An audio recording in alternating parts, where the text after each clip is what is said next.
kitchen in the 1990s. Popcorn on the stove, perhaps. Here we meet the most literally disposable woman in horror films, the victim, the pretty girl who was terrorized and killed.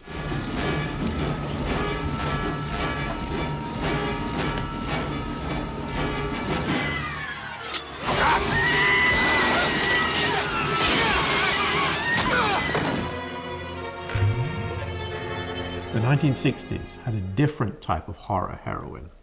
The paranoid woman, the woman who knew that there was a conspiracy to get her.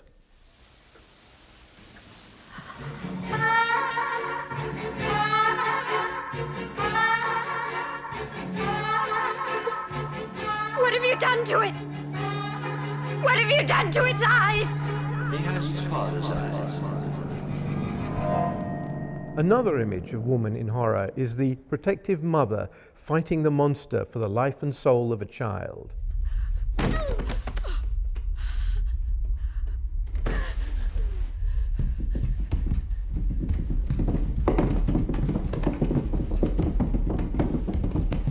What do you want? What do you want?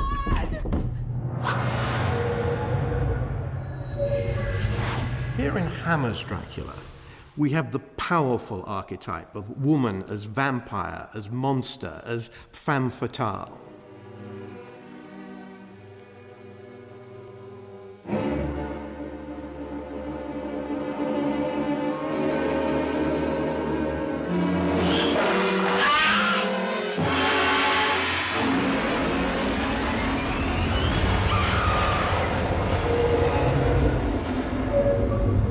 Rural dereliction.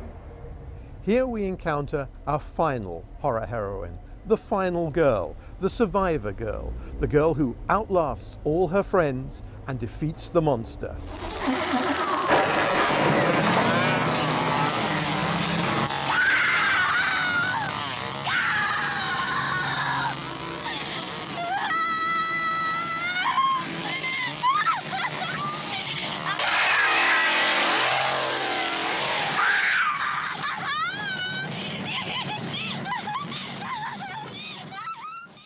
Well, we are joined now by the director of Under the Shadow, Babak Anvari, and the horror fan, Anna Bogutskaya, who's from the British Film Institute, but is really here because she loves horror. First of all, making this film, you took as its basis your childhood growing up under attack. Yeah. I was born in Iran during the Iran-Iraq War, right in the middle of it, and by the time it ended, I was more or less the same age as the child in the film. So it was basically tapping in all those memories, you know, what I remember from wartime. And being confined in a house. Being confined underground. Yeah, sirens going off, running downstairs, yeah, all of that. So, but then, what was the spur to make this horror, and to make it a horror where the woman is the central protagonist and the saviour? Well, basically, I think the spark of the idea came from the conversations we were having with my mom, because my dad is a doctor, and he was a young doctor in the 80s, just like the father in the film, and he had to go and serve every year for a month on the front line. And both my brother and I have a lot of like fears and like night terrors, we still do. And I was having a conversation, and my mom blamed that on herself, saying that like during those times that my dad was away, she basically sort of had anxieties that kind of subconsciously maybe. But when you look at those films there, you very much want to make a different kind of film. Of course, different kind in what sense? Well, different kind, particularly putting women in an absolute... The central protagonist, she takes all the big decisions. Yeah. A feminist horror film. A feminist horror film. You know what? I didn't set out to sort of... I didn't have like a certain agenda. I didn't set out to write or direct a feminist horror film. It just came naturally because the main protagonist is female. Anna, I mean, looking at your interest in horror, do you see a marked difference in this than the majority? I'm not saying there aren't other feminist horror films, but I'm saying a marked difference in this and, for example, kind of stuff that we used to see.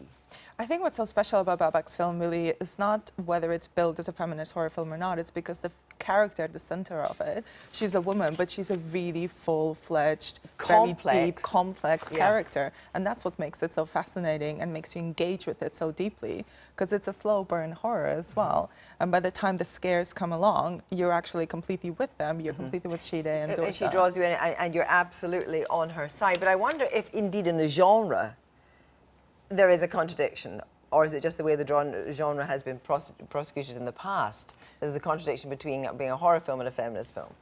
There's definitely trouble in the genre. There's always films that are very conflictive and that don't really have the most positive portrayal of women.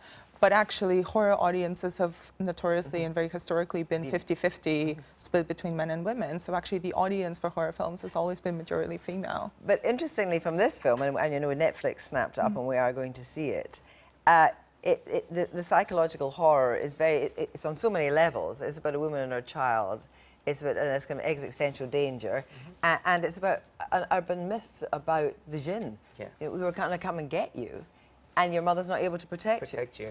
And the self-doubts she has, and can I protect this child? Yeah, I guess it's a very universal thing for all mothers around the world. But if women are a big audience for horror, what are they looking for in horror then? Because so many of the horror films of the past do portray women as victims, but women don't presumably essentially want to see themselves as victims.